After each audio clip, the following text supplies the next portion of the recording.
biggest point that came out of yesterday for me, and again, let me just come back to the point here about the Premier League, is that the Premier League have become so adversarial in this process.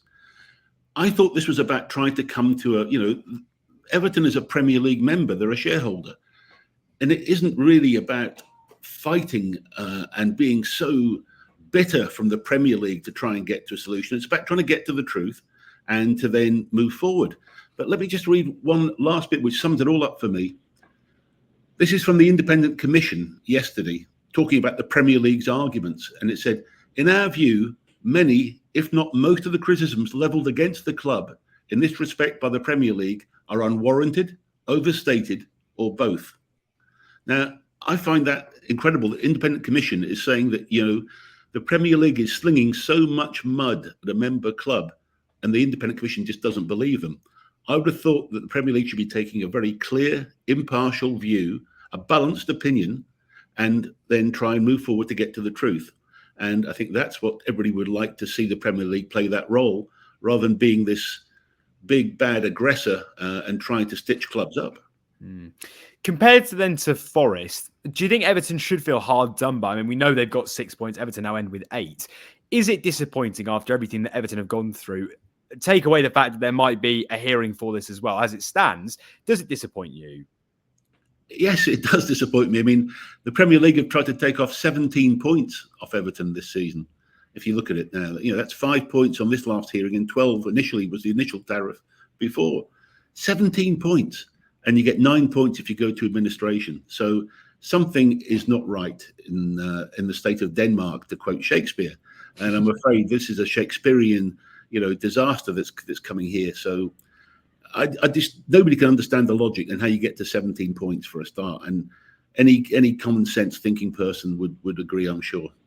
So what is now the hope, Keith, for the appeal? Is it down to 1 point? Is it's removed entirely? Is it half a point? Would you be surprised if Everton do finish the season on X 0.5? Is that actually a likely outcome? It is actually, funnily enough. I think the appeal will again will focus mainly, I believe, on Everton's cooperation with the Premier League this time. Now, let me just quickly cover that point as well. Another big mess we've got ourselves in here.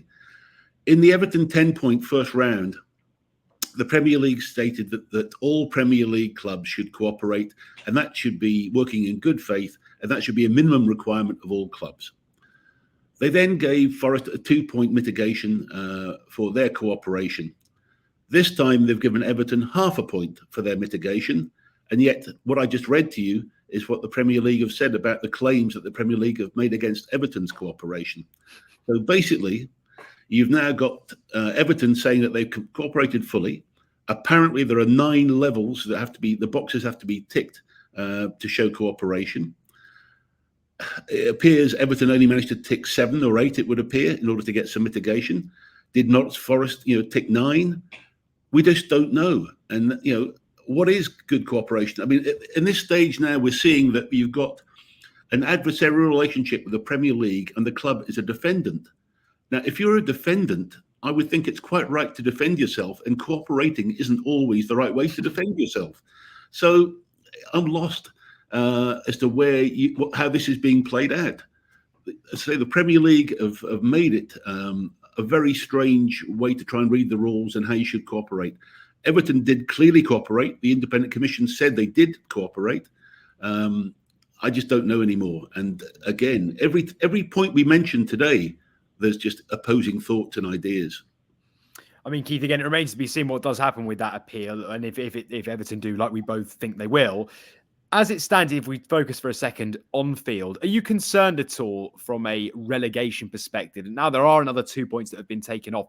Actually, relegation now does become a real, it does become a reality for the club. Very much so. I mean, look, just working backwards from the last game of the season, we're away at Arsenal.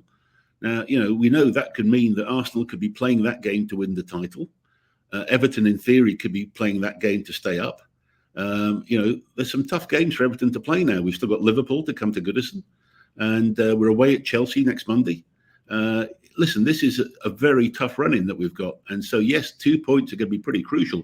Even half a point back could become crucial. And I never, ever thought I'd be saying something like that in my life.